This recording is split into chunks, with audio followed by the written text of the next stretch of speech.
আসসালামু আলাইকুম everyone, it's me Rakibul Himu. কিছুদিন আগে আমার ব্লগে আপনারা দেখেছিলেন আমি চট্টগ্রাম থেকে ফেনী গিয়েছিলাম। আজকে আপনারা দেখবেন আমরা ফেনী থেকে আবার যাচ্ছি ব্রাহ্মণবাড়িয়া, মানে পুরো ট্যুরের উপরে ছিলাম আমরা বেড়াতে গিয়েছিলাম মিমের ভাইয়ের বাসায়, সবাইকে বলেছিলাম সেই ভিডিওতে।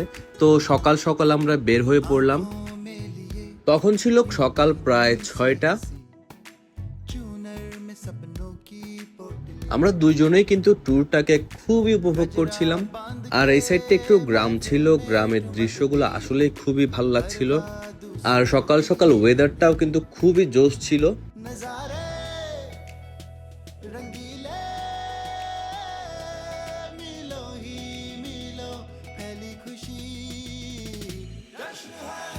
আমার মনে হয় সবারই বছরে 1-2বার গ্রামে ট্যুর দেওয়া দরকার। কিছুক্ষণের মধ্যে আমরা ফেনী স্টেশনে পৌঁছে গেলাম।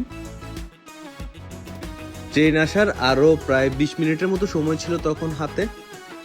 তো আমরা দুজন এদিক ওদিক হাঁটাহাঁটি করছিলাম, তারপরে কফি খাচ্ছিলাম। কিছুক্ষণ পরে ট্রেন চলে আসলো আর আমরা বসে পড়লাম ট্রেনে। মিম ছিল মিমের আম্মুর পাশে আর আমি তো এই পাশের সিটে বসলাম। সত্যি কথা বলতে গেলে ট্রেনের জার্নিটাই আমার সবচেয়ে বেশি ভালো লাগে। আমার মতো ট্রেনের জার্নি কার কার ভালো লাগে তারা অবশ্যই কমেন্ট করে জানাবেন। ছোটবেলায় যখন ট্রেনে করে কোথাও যেতাম তখন এই ঝালমুড়িগুলো আমি খুব বেশি খেতাম। তাদের ঝালমুড়ি বানানোর স্টাইলটা কিন্তু সবার থেকে আলাদা। তারা যেভাবে হাতে বাড়ি দিয়ে দিয়ে ঝালমুড়িটা বানায় আসলে খুবই সুন্দর লাগে কিন্তু দেখতে। আমি যতবারই ট্রেনে করে কোথাও যাই এই ঝালমুড়িটা অবশ্যই ট্রাই করি, আমার অনেক বেশি ভালো লাগে।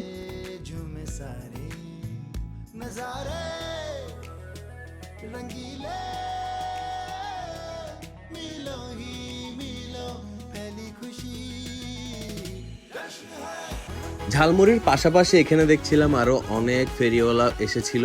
এখানে কেউ পপকর্ন সেল করছে, কেউ বাদাম, আরো অনেক কিছু ছিল সাথে।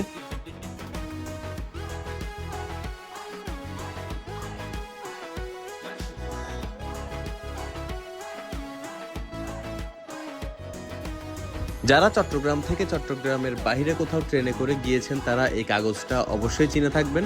আমি সেই ছোট্টবেলা থেকে দেখে আসছি, একটা মহিলা ট্রেনে উঠে কিছু চকলেট দেয়, সাথে এই কাগজটাও দেয়। এখানে লেখা থাকে তিনি অনেক অসহায়, এমন টাইপসের কিছু। এরপরে পার করলাম বিশাল এক নদী, নদীটার নাম ছিল তিতাস নদী। সো আমরা ব্রাহ্মণবাড়িয়া পৌঁছে গেলাম। পৌঁছানোর পরে একটি অটো করে আমরা যাচ্ছি আমাদের ঠিকানা বরাবর। সব ভিডিও তো আর একসাথে অ্যাড করতে পারছি না, তাই পার্ট পার্ট করে ভিডিওগুলো দিচ্ছি আপনাদের কাছে। সামনে ব্রাহ্মণবাড়িয়া নিয়ে আরো কিছু ভিডিও থাকবে, ইনশাআল্লাহ সবাই দেখবেন।